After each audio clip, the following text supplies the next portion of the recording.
Hello to all of my friends at Stevivor.com. It's me, Mario. Hee you guys are number one.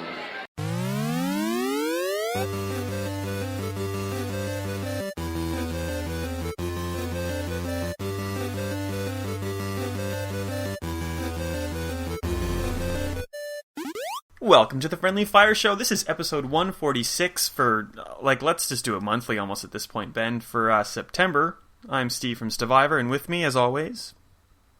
Ben from Stevivor. We're rusty. We'll get there. How you doing, man? Yeah, it's been a while. We've had to play some games, so that's different. You've been to Canada and back in that time. I have. That's a game that's already out now, but you may as well talk about that. You went to go see Gears 5 at the Coalition, so how was that? I went to see Gears 5 at the Coalition in Vancouver, and while I was in Vancouver, I got review code for Gears 5, which made it very difficult to download and play. Says a normal person, but I took my Xbox with me, so it wasn't that bad. Gears was good. We played a lot of the second act and a lot of the third act. You definitely could have finished both acts in the preview that I was at, but I went and did a whole bunch of side missions and stuff, mostly for the purposes of having capture ready to go for when review and guide embargoes had dropped. I really like it. We'll talk about that in a second, though, I guess. I've also played a ton of other games like Catherine and NHL and Man of Medan, but you really took point on that one. What have you been up to since we took an entire episode to talk about Control? Well, that's all I've been playing. Man of Medan and Gears and The Legend of Zelda Link's Awakening. And I think that's it. Nice. That's all well, we'll cover Link as a preview because the review embargo is not quite up yet. That's but right. basically, this is like our review. 3 chapters. It's our review backlog, basically. Do you want to start with Link first so we get it out of the way and you can, make sure you're fitting with said embargo? Well, yeah, we can do that. I mean, it's a game that came out 25 years ago, so not that we would ever spoil a story, but if you want to spoil it for yourself, it's pretty easy to do that right now.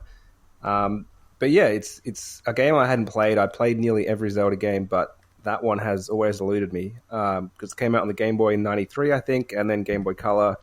And now we have this really cutesy little Toy World-style remake. So I think I had a preview from E3, which is only 15 minutes. And you pretty much get a taste of what the game is in that time. So have you seen much of it at all? Not a terrible amount, to be honest. I'm kind of like a hit and miss guy with Zelda. Like, I'll either really want to play it and be like all in like Breath of the Wild, or I'll kind of stumble upon it like Ocarina of Time and really, really like it. And I'm sure I'd like every Zelda game, but it's just, I don't know. There's something like fantasy-like about it that I'm not really crazy about on the surface. Well, I did save this for the podcast because I found just in my searching on the internet a YouTube video about someone saying that Link's Awakening was inspired by Twin Peaks because the director at the time was obsessed with the show. Now, how he was inspired by it, I don't know, because I don't really know about Twin Peaks. So, so now I have to play it just to kind of school you on how that works. I can do that. Yeah, well, I could have read the whole article, but I didn't. That's classic Friendly Fire Show level of research right there. But that may make you more interested. It's very different to the other Zelda games. So when they made it, they thought this is just a little Game Boy game. No one really cares. Miyamoto wasn't involved, so that's why it has Shy Guy's in it, Will Wright's in it, Peach makes a brief appearance. Zelda's not in it. They didn't really care about all these crossovers. They're kind of like a bunch of little Easter eggs. Not even Easter eggs. They're like blatantly in the game. Some of them, not all of them. So that's really weird. I like it, but it's weird. A weird game from that point of view. One of the main mechanics is this trading system where you kind of get something and you trade it for something else. You get like, I don't know, I'll just make it up so I don't spoil one of the real things, but you get like a hat and you've got to trade it for like a flower, then you trade that for a banana. And figuring out that puzzle is actually quite hard because it doesn't really guide you like a modern game would. It's very 90s in that you have to remember what someone said. They said, I want a flower, but you don't come across them again for ages, so you've got to remember that's where you go. And I like that style. I think we talked about that with Control, in that we get so used to this is what you have to do, this is where you have to go with modern games. So going back to that less hand-holdy is quite nice. That said, it does kind of guide you pretty well around the map, so I've never really been lost as to where to go. But yeah, I'm really enjoying it. It's very different to Breath of the Wild, obviously. So it's more of the old school style Zelda. You get your items. You can only use 2 at once because Game Boy only had an A and a B button. But now you always have your sword out. So I can't imagine playing a game like this where you had to choose to unequip your sword because you need to use your ocarina. Like that's crazy. But yeah, that was the Game Boy. Nice. Well, I like Majora's Mask, so I think I like the weird Zelda. It's definitely that type. ones. It's the slightly different Zelda. So yeah, worth checking out. Nice. I guess keeping in the vein of this is review backlog time. We're not talking about news today. We're just talking about all the stuff we played in the last month. Same idea. I played Catherine Full Body. I think that's the name of it. Man, that's really bad. It's the PS4 re-release of the puzzle game made by Atlas that used to be on Xbox 360, PS3, and PC. Have you ever played Catherine? Or no? I've tried to play it, but I never got into it. I think I got a couple of puzzles in kind of towards the start, but it didn't grab me. Oh, okay. I really like it. So it's basically 2 games in one. The first half is this puzzle game that you were talking about.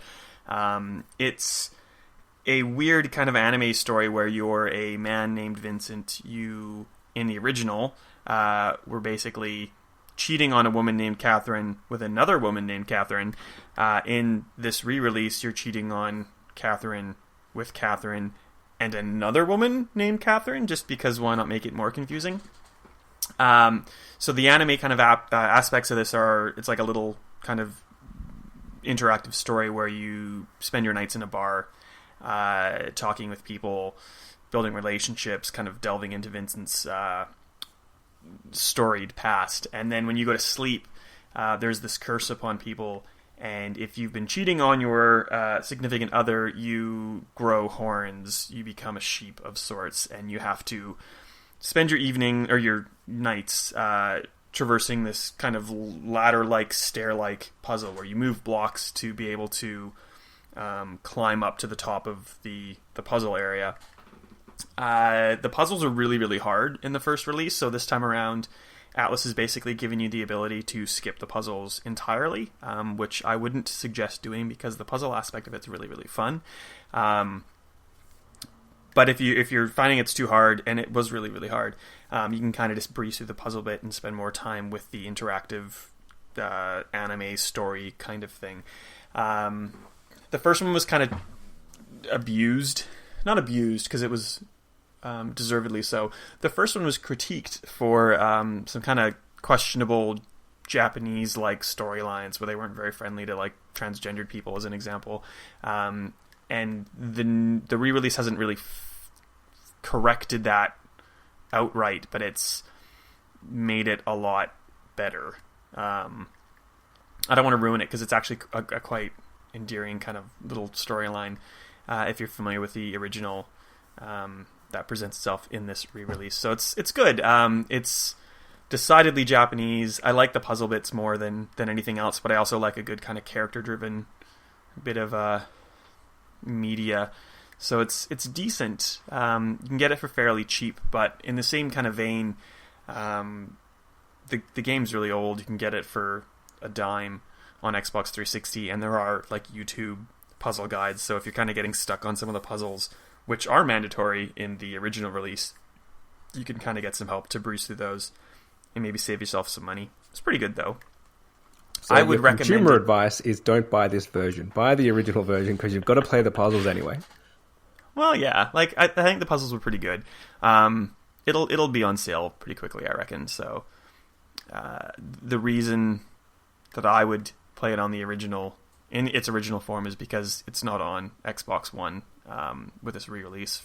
Like a lot of Eastern properties, they've decided to just go PS4, which is kind of annoying. But it's good. It's good if you like Persona for the character stuff. It's very similar in that aspect. If you like a little bit of puzzle game action, it's pretty good in that respect as well.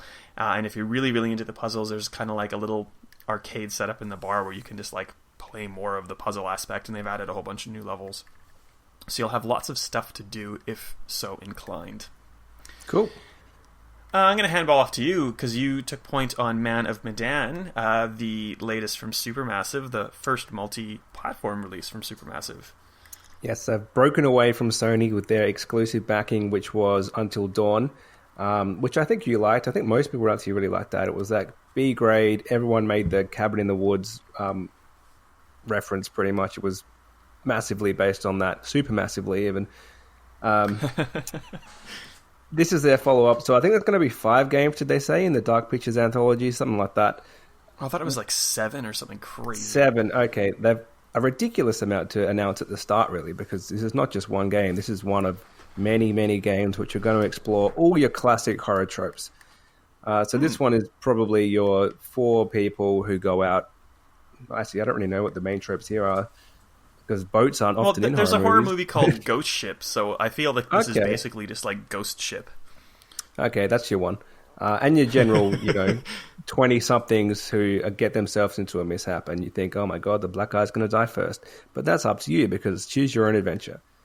But don't be racist and purposely kill the black dude first. Like, have a red hot go. That is a horror trope, but you do not have to live to it. You can do what you want.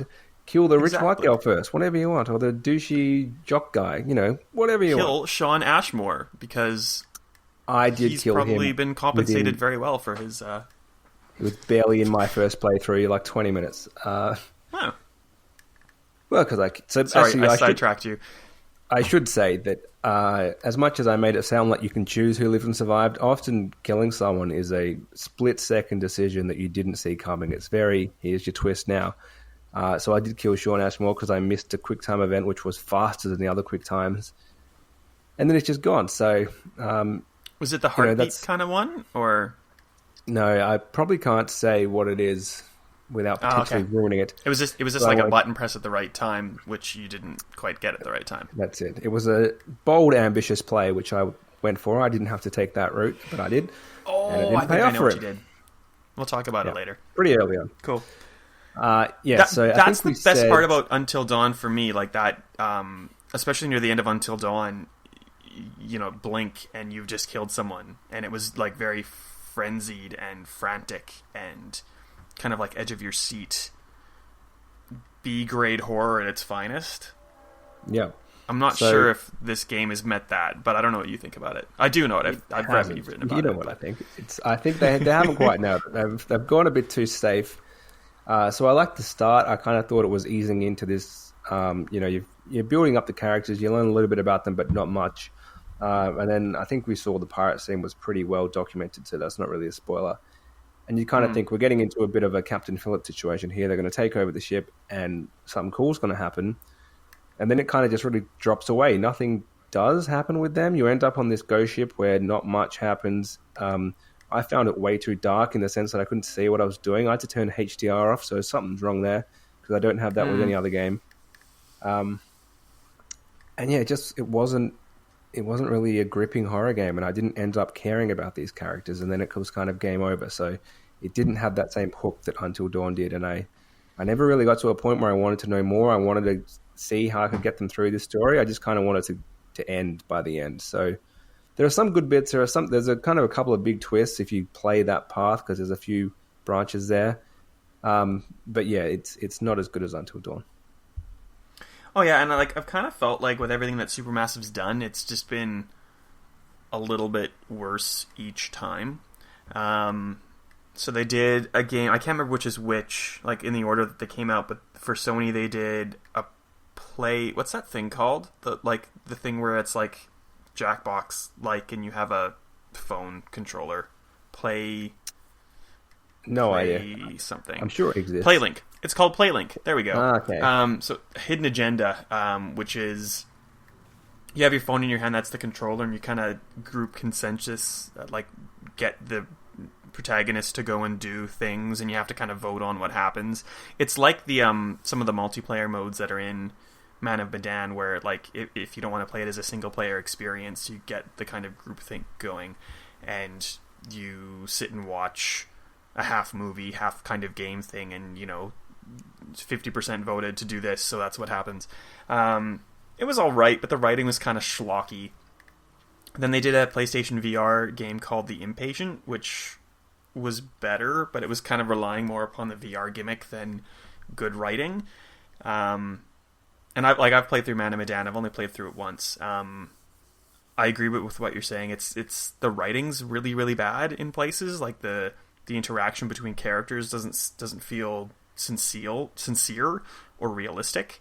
And there's not a lot of weight to what you're doing, even though it's supposed to be this kind of the same, crazy the same kind of atmosphere. Yeah, the same kind of atmosphere that Until Dawn wanted or successfully impressed upon you. It's not. I'm not really getting that with Man of Medan. It's not quite it's kind there. of just like, what happens? I don't think feel the like they're pumping multiplayer these out mode so is quickly. cool. Yeah. Well, they're going to. But so, like, you've got two options multiplayer. You can play online with someone, and I don't really know how that would work. But the one I tried is the one where you play, it's called Movie Night, and you just pass the controller. So if you've got two people, you take either 2 and 3 characters each, or if you've got 5 people, you each take 1 character. But if you kill someone off straight away, then that person's got nothing to do for ages. It is a mode, so it does tell you, like, Steve, start. Like, this is your character now. Or, Ben's turn or whatever. But if you take that bit out, it's just like a single-player game that you would yourself choose to pass the controller around for. So it's not quite that in-depth, but it is an easy way to play. The only problem is, if you want to play with people who don't play many games, they just want to play the story mode, the tank controls that you get during the Ghost Ship are really hard. Like, I struggled because they don't make games like they're 1998 anymore. And trying to figure that out is tough. So you need a PS1 kind of background to be able to do that. And that's a problem, I think. Well, and just like something that's really stupid, and same kind of problem with Until Dawn. They want to have this really dark, foreboding atmosphere. So like your character moves at a snail's pace, and you just want to get across the room, and it takes so long, and you just want to hit a run button, or just have them like have a little sense of urgency in their movement, and they just crawl across a room. That's really annoying. And like, obviously that works to the game's favor in trying to like make you tense and worried and stuff. And a couple times, like when you're going so slow, like you have nothing else to do but just kind of look at the screen as your guy walks across a corridor, and like they'll throw a really cool like wrench in the works. Like I think I texted you when I saw it. I'm like, there was like a sailor girl that like just popped up in the corner of this room, and it was really freaky.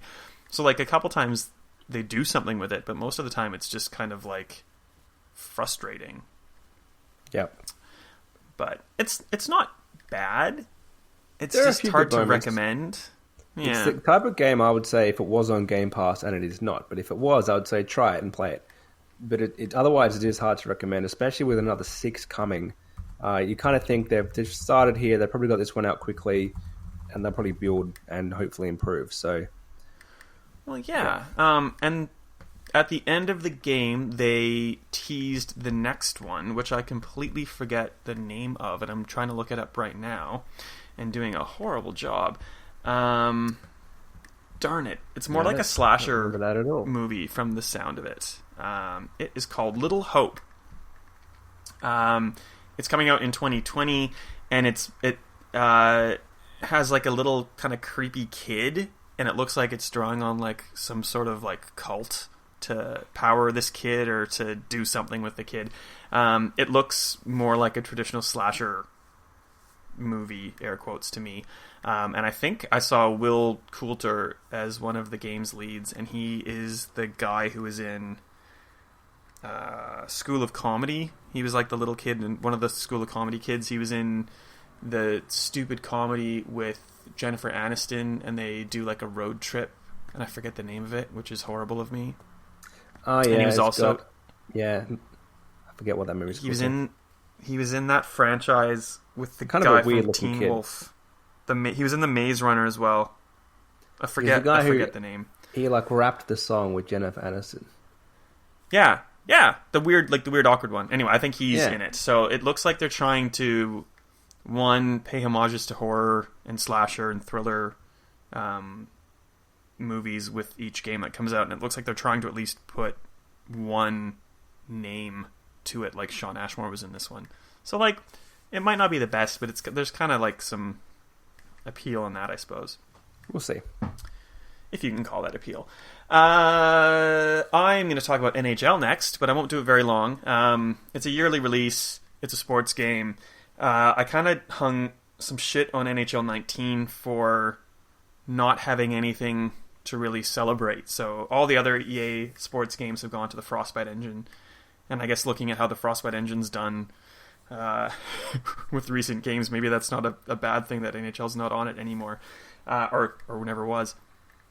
But I didn't like in 19 how they kind of forgot about the NHL itself and made this huge emphasis on something called World of Chell, which is this online-driven affair where it's dudes in their sweatpants on a small-town rink, or like at a rink that your dad's just frozen out near the barn, that kind of thing.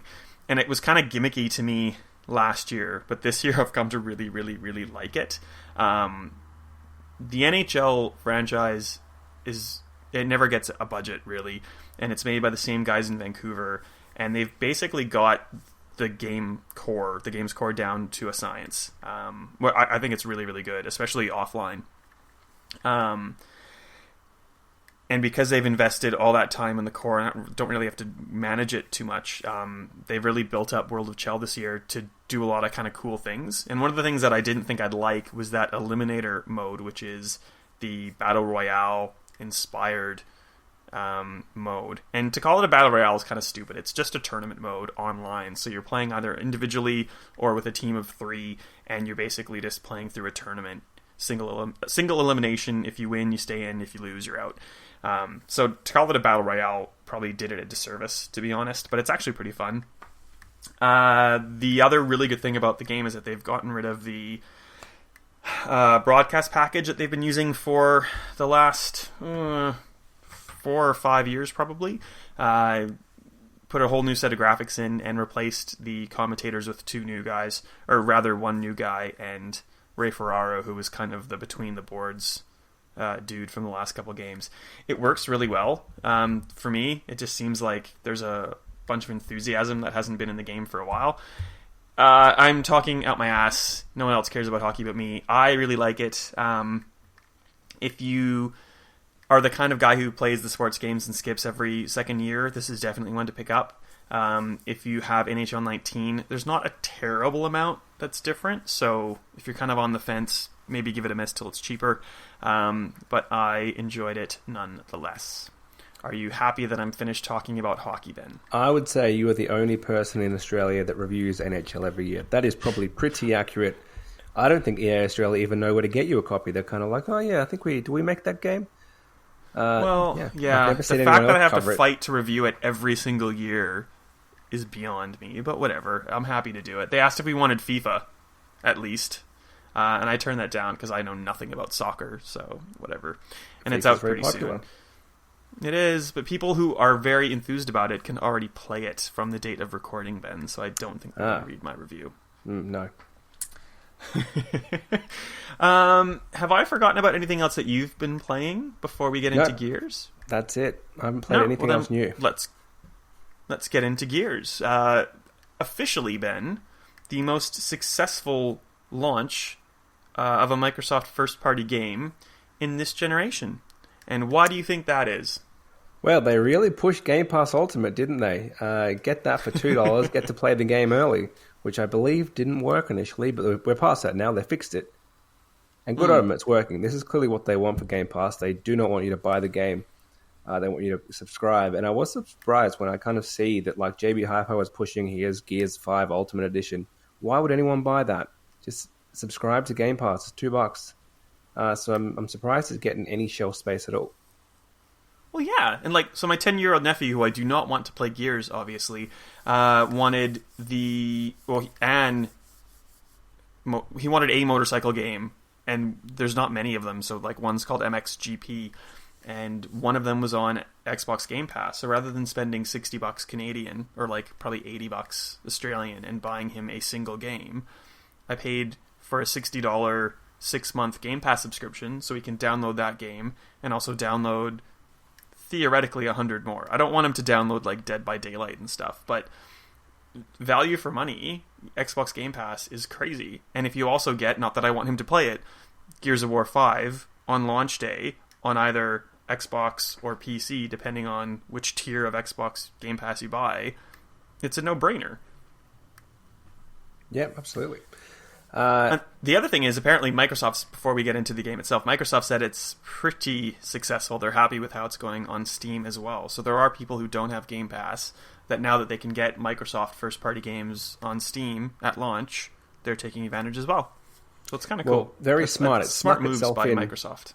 It snuck itself into a nice little release window where we hadn't had a lot, and there's still a gap for the next big games, and there aren't many big exclusives really. So Xbox normally totally fluffs that. It's normally a PlayStation exclusive that kind of does that. So they finally copied Sony's playbook and got in a good time. Agreed.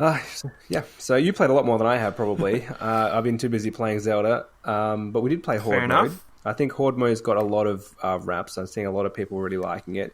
We really liked it until it dropped out, so we couldn't continue. Before that, it was great. Yeah, I think we played when it was still that kind of like launch period problem. So I've played since. Made it through all 50 rounds. Woot! Got that achievement. And it was really stable. Oh, beginner. Hell yeah, beginner. Come on. I was playing with a guy and Mrs. the same gamer tag, and she basically stood in a corner while he was kind of like defending her. So it was fine. Like, it wasn't annoying. Well, it was annoying because we were playing with 4 people instead of 5, and like she was just kind of like there for the gamer score, I guess. I'm not sure.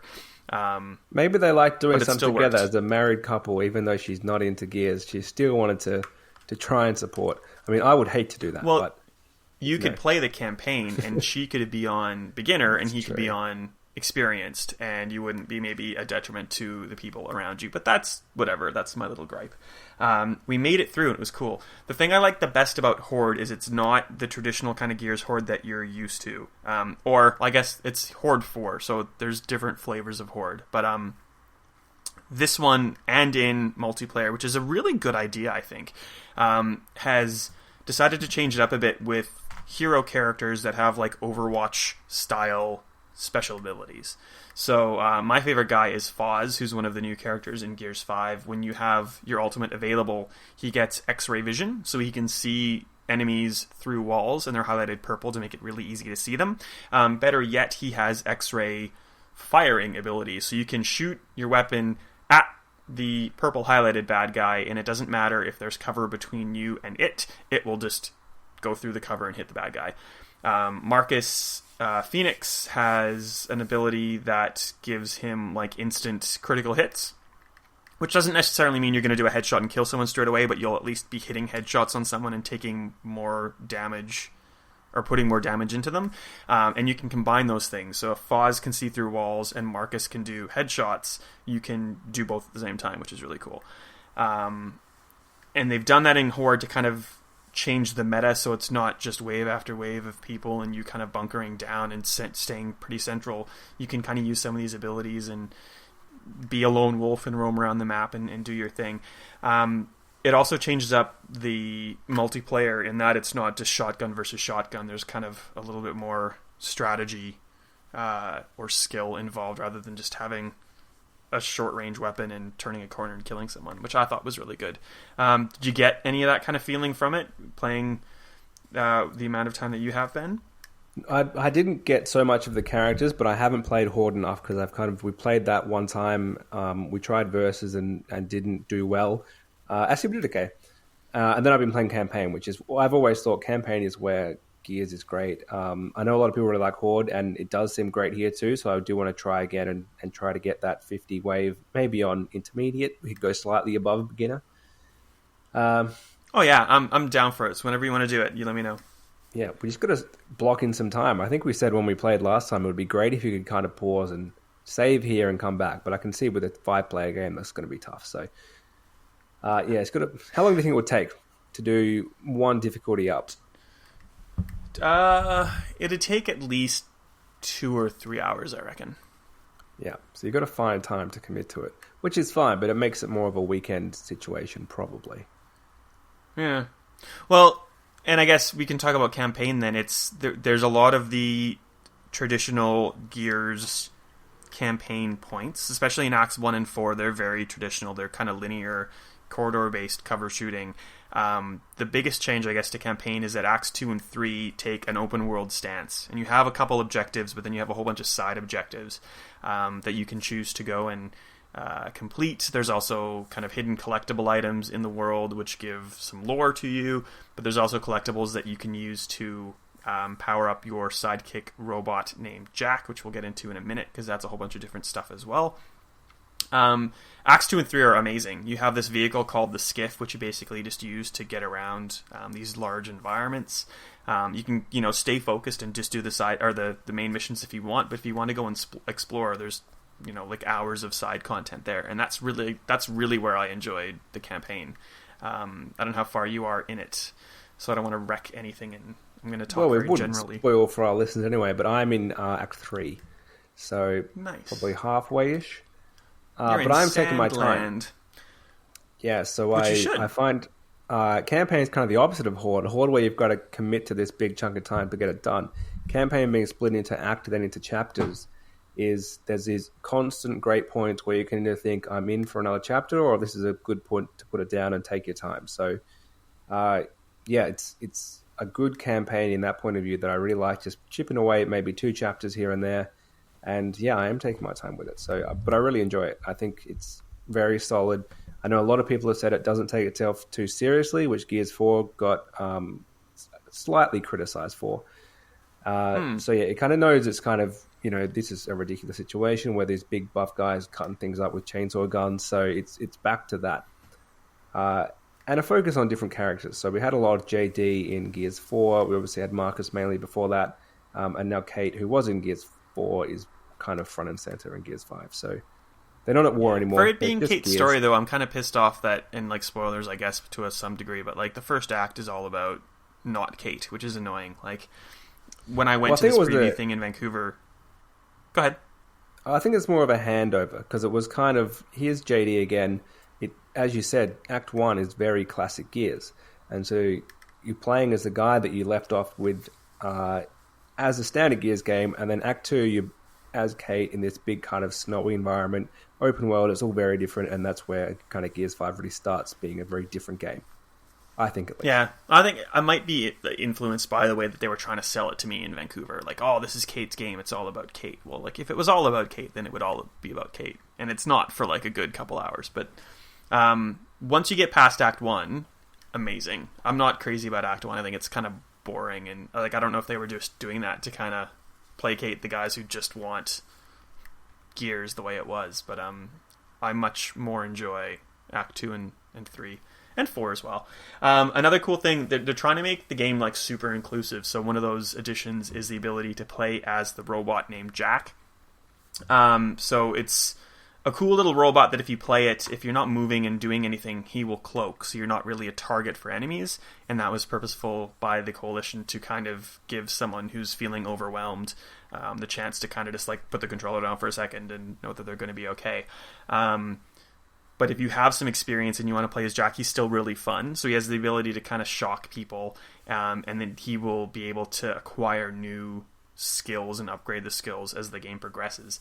And rather than give these weird, not explained superhuman abilities to the characters like they have in multiplayer, they've used Jack as kind of like the RPG-like device. So you can't do the X-ray thing that I was talking about with Foz in the campaign, but Jack has a whole bunch of kind of science-based upgrades that he can employ.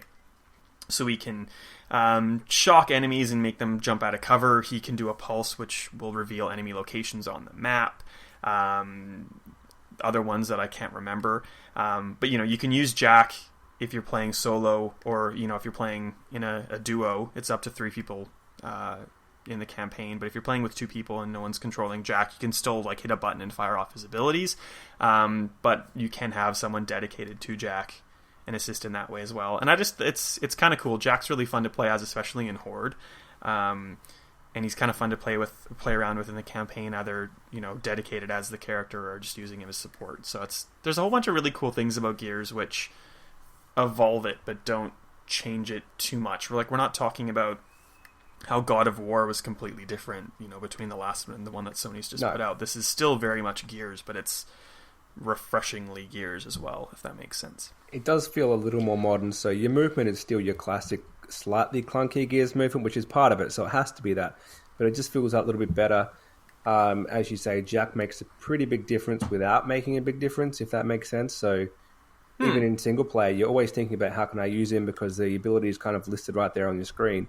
But it doesn't really change the gameplay, at least much. Kind of, it's just an extra thing to think about, and it improves it for the better. And it makes you want to explore a bit more. So if you want the collectibles, that's cool. You get a little bit of lore, but nothing else. But then you can also get the ability points, which you want to do. So you kind of see a little path that goes somewhere, and you think, I'm going to get one new point there, and I actually want that because I'm going to get Jack doing something better.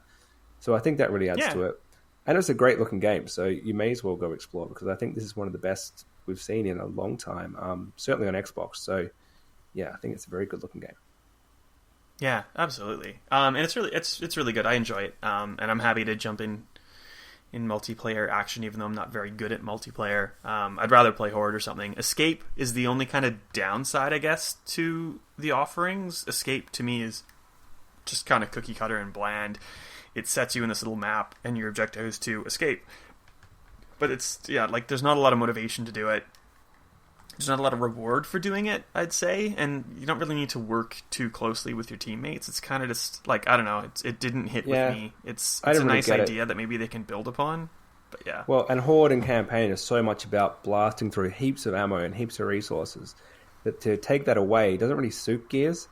So, no. Yeah, I didn't really understand what we were doing. But Horde is great, so that's where I'd go if I was going to play multiplayer. Yeah, for sure. I don't really have much else to say. Is there anything that you wanted to talk about before we go, Ben? No, I think that's about it. We are on top of all the September releases, finally, before the big games start coming out. So, yeah. Like what? I can't even think of what's happening anymore. I just feel like I'm going to be busy until Christmas, basically. Yeah, pretty much. It's not that big of a year compared to probably the last few years, because Xbox have got their big exclusive out already. There's no Forza sneaking up on you. This is it for them. I don't think PlayStation have one besides Death Stranding, which I suppose is their big exclusive this year. It looks weird as hell. But I'm not even sure if I want to play it. It looks so weird.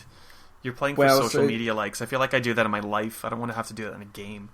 The last few years, they've had God of War and Spider-Man, which were your kind of top shelf level claims, and really, you don't get exclusive better than that. So I think this is more of a phone-in effort, and it'll get the PlayStation fanboys saying how much they love it.